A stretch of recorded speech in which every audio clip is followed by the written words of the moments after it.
This is a special podcast presentation from 700WLW.com. This is Doc Thompson On Demand. All right, the battles about SB5 continue in Columbus. Joining me now on the phone, Dennis Willard.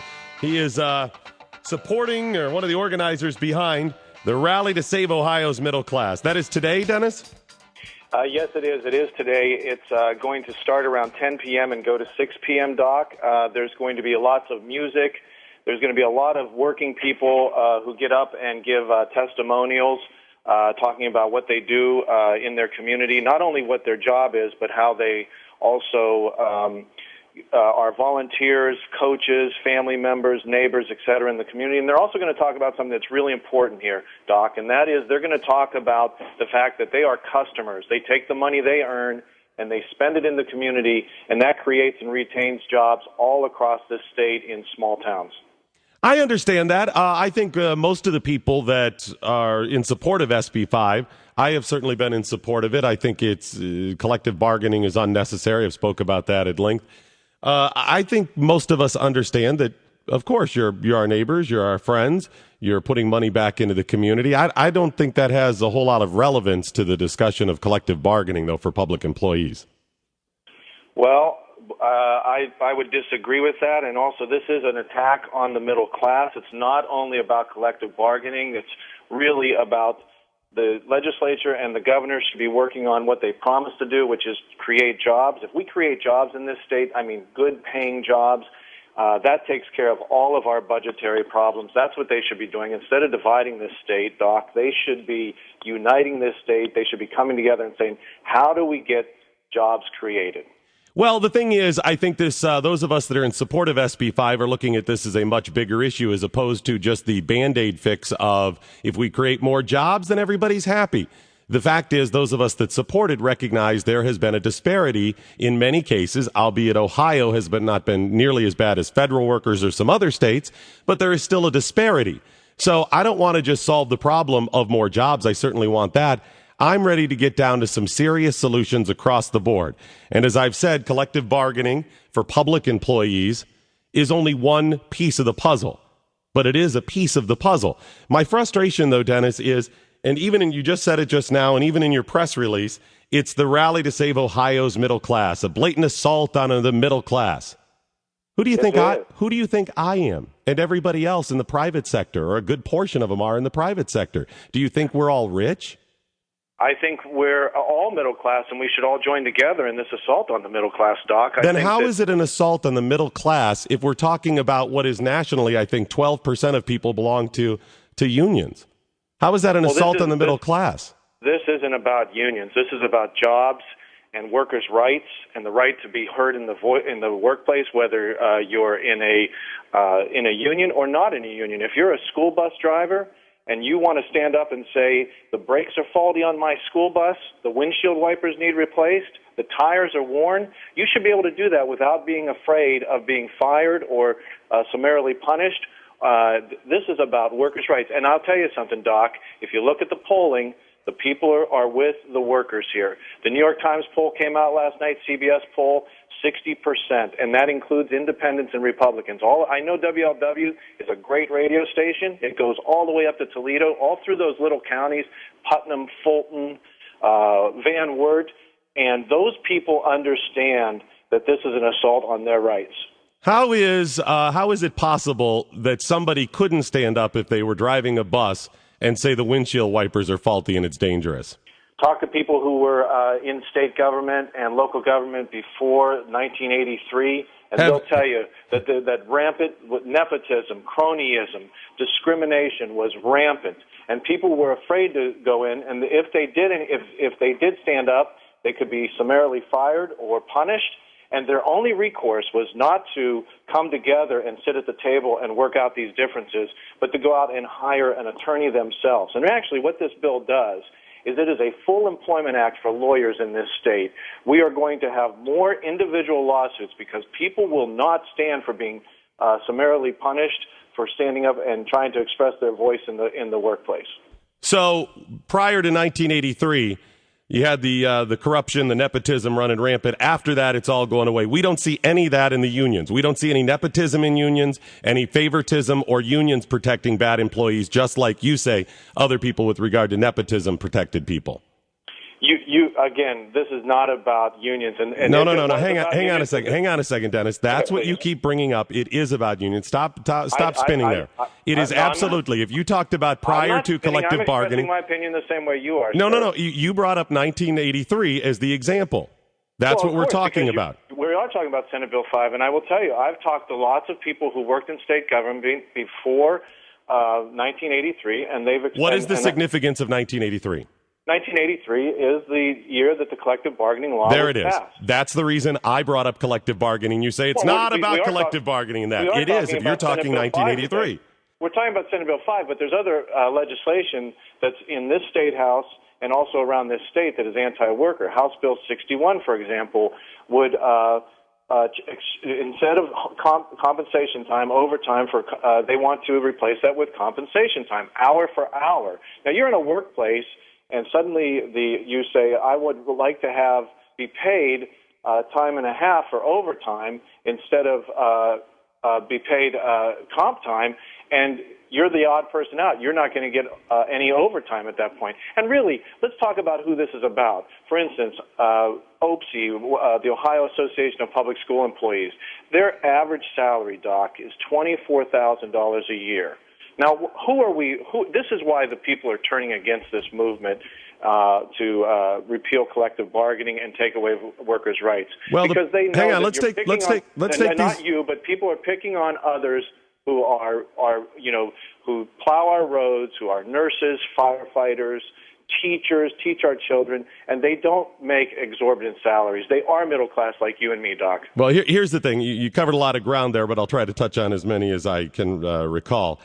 You mentioned the people who make $24,000 a year. Here's the problem with bringing up any salaries or compensation when you're talking about public employees, because it's really easy to fudge the numbers. It's really easy to include part-time employees and everything else, which skew things lower, higher, however you want.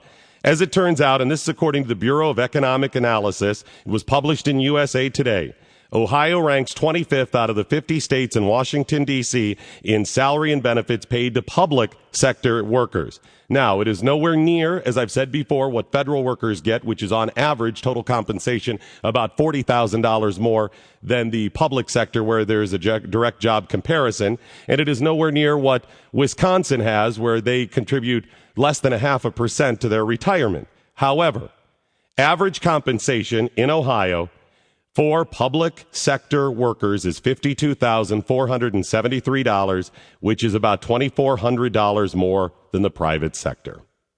Well, I mean, you can cite your stats, I can cite mine, and I can cite studies that Rutgers University came in here and looked at Ohio and said that public sector employees are not paid higher than private sector employees.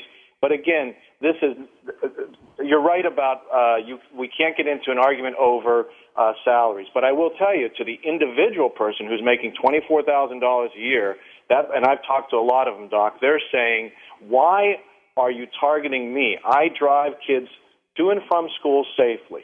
I make sure that parents put them on the bus in the morning. Wait a second. And I get them back off. How are they being targeted for their $24,000? Wait a second. Senate Bill 5 doesn't say we're going to go in and slash what that person makes. Senate Bill 5 gives the ability for local governments, local municipalities to, after the current contracts, negotiate in the future without collective bargaining. How is that a direct assault? No negotiations without collective bargaining. It's collective begging at that point. Wait a second. Without collective bargaining, you're saying that automatically these people would be devastated. Their salaries, everything would be cut dramatically. I'm saying that management gets all the rights, and that's why people across this country are getting upset, because workers' rights are being taken away. Edna Brown, the state senator from Toledo in committee, said the following. I'm paraphrasing here because I don't have it in front of me. But she said this bill gives management, big management, so many rights, it would make a dictator envious. You have to have the opportunity to come to the table and sit down and talk about things and work through things. Who's stopping any of those employees from going and talking? That. No, they're not. You could go and talk to your boss. You could go and talk as you're getting hired. You could talk after the fact. You know, Dennis, you're missing something here. This is not 1983. This is not 1903. We have OSHA rules, regulations. We have federal laws that prohibit people from working without being compensated. We have a lot of laws that have changed even since 1983. It is very different. Well, Doc, I appreciate you saying I'm missing something here, but I think you're missing something. I think you're missing the fact that 60% of this country, and in the numbers growing, understands this is an attack on workers' rights. Wait a minute, Dennis, I don't care what everybody out there. You know, at one time, everybody thought the world was flat. Were they right? No. I understand that a lot of people are behind it. There are a lot of people that are misguided and misunderstand. I'm throwing out there the law and what's happened and what I believe will happen. Now, maybe it'll be 99%. In fact, maybe I'll be the only person left on the planet that doesn't think it is that big of a deal or necessary for public employees to collectively bargain. Maybe that's the case, and maybe I'm right and maybe I'm wrong. But let's move beyond the stats about who's supporting it, because wait a minute, wait a second, and then you can go. Let me finish, Dennis. Let me finish my thought. But the point is, you're just bringing that up to market it because you're trying to market to stop this bill from going through. And that's the same reason you bring up the right to, save Ohio's middle class and all of this, when most of the people out there are middle class or less, and they are also the ones who are paying the salaries of the public employees. They don't have those type of protections. They go out and work every day, put their money, their life on the line. They make good decisions and bad decisions, and it's not always via collective bargaining. Well, and what you're saying is that the polls, the people, and the majority of the people in this country are wrong on this issue. Even their beliefs are wrong. And I didn't say that at all. Well, you just said that. You said that I'm citing polls and saying that they're irrelevant. No, you're doing it to market. There's the key. No, I'm making a point. I mean, if you want to say that debate and argument and discussion is marketing, then so be it. But I'm making the point that the majority in this country, and it's a growing majority, we hear about jobs, jobs, jobs. You know what people want, Doc? They want one job. They want one good paying job that they can raise their family, send their children to college. Public employees or private employees want that too, Dennis. Absolutely, and we're supporting that. And you know who's coming together in Columbus today? Private and public sector employees. This movement's growing. You should get behind it. No, I shouldn't, because I don't support it. What I support is people going out and making their own way and being paid on their merit. You brought up nepotism again before 1983 and all the problems before collective bargaining, but you kind of glossed over it and you really didn't address that. Are you saying that those types of nepotism and protection and bad employees being protected doesn't happen today? I'm saying that before 1983 it was rampant. You talk to women. Does it happen today? Americans. Does it happen today with the unions, within the unions? I'm not talking about unions here. I'm talking about public sector employees. See, there you go now. Now you go back to we're not talking about unions or collective bargaining. You cited 1983. No, Dennis, here's the game you're playing. You cited 1983 as the high water mark for badness until the collective bargaining came in because of nepotism. That's your answer. Then when I say, okay, does it happen now? You say, well, we're not talking about unions. Does it happen within the unions today? Those same accusations, do they go on in the unions today? If they do, they are minimal compared to pre-1983. And let me say do I need to go down a whole list? Do I need to go and research an entire list of just in the city of Cincinnati of the police officers who've been protected over the years? Do I need by the union? And I didn't hear any union employee saying, you know what, Pete was wrong to do that and the union shouldn't be protecting him.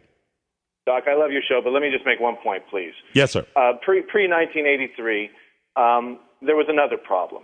There was labor strikes, and since the 1983 collective bargaining law, and this is just statistically proven, Doc, Since that time, there's been just a minimal number of strikes. There's been less labor strife, and there's been increased professionalism and productivity. And that's why I'm talking about nepotism and cronyism in the workplace. The fact is that if you unclassify all employees, if you basically say that everybody is an unclassified employee who under state law works at basically the discretion of the leader that they work for, then every 4 years you can come in and sweep out these offices. And you put in your neighbors, your family members, your cousins, etc. What we have in state government today is we have a higher level of professionalism because of the collective bargaining law. And that's just a fact. A higher level of professionalism? Absolutely. Do I need to cite the number of teachers that have been involved in questionable circumstances, and those are just the ones we know about? You're really hanging on that we have a higher level of professionalism now? Absolutely. All right. I will explore that in a couple minutes. Degree. I will explore that in a couple minutes because we don't have time. But I do want to give you another chance to plug. When is your rally? It's 10 a.m. today, 10:30 a.m.? Starts from 10 to 6. And, hey, Doc, I want to say thank you so much for having me on. No, thank you, Dennis. I appreciate it. Conversation. I appreciate it, too, 10 to 6 today at the State House. 10 to 6 today at the State House. Thanks, buddy. Appreciate it. All right, we will dive into you. Do you really think we have a higher level of professionalism from public employees now? No, there are plenty of great public employees. But we have a higher level of professionalism? How many stories have to come out in the news about teachers, the Stacy Schulers? How many have to come out like that? Those things are still happening. Those are just the ones we know about that aren't covered up by administration at the schools because they're protecting their little fiefdom, or the union. It's Doc Thompson, 700 WL. Fox 19 Storm Tracker forecast. Meteorologist Frank Marzullo. Sunny and normal this afternoon. High just under 50. Clear and cool tonight, low 32. Sunshine tomorrow and a high near 50. Currently at the big one, it's 30. See, I don't subscribe to the notion that just because everybody else is doing it, I ought to do it. Maybe everybody else is right. But why would I change my mind just because everybody else thinks something is right? I believe in majority rule. If that's what most people want, fine. Allow public employees to continue to collectively bargain. If that's what most people want, fine. I'm okay with that. But I'm not simply going to change my mind because of that. I'm not going to suddenly think they're right just because everybody else thinks it. That's the thing your mom used to say. Well, just because everybody else is going to jump in the lake, are you going to? That doesn't make a whole lot of sense to me. Let's go to Rick Middletown. You're on 700 WLW. Hey, Doc. How you doing, buddy? Hey, real good. Hey, I just got a couple things. One of them is, you talk about professionalism and teachers and how many have gotten in trouble. If you take the number of teachers versus the number of people that have gotten in trouble, you're going to see it's a very small number. It's like taking a big bushel of apples and one's bad and you lump them all in as bad apples. It's not the way it is. Do you think that there is more or less professionalism now prior to 1983? I think there's more. Yeah, I don't get a whole lot of that. I would think it's probably if we were see, the thing is we can't actually come up with the numbers on something like that with Rick, because back in the day you had people sweeping things under the carpet for different reasons, a little Peyton Place type stuff. Now you have people sweeping things under the rug for other reasons, because of unions, and administrations are notorious for this, and they're not necessarily part of the unions where they want to protect their little school because they want the money coming in.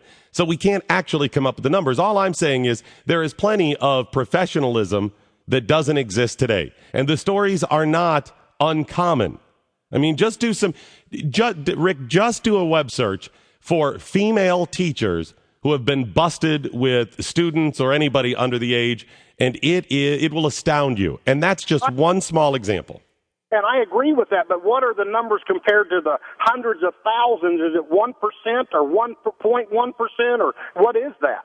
All I'm saying is to say that everybody is much more professional now, I don't buy it. I see a lot of unprofessionalism. That's all I'm saying. Yeah. I appreciate what's that? As far as the contract thing, you keep saying that the unions protect bad people.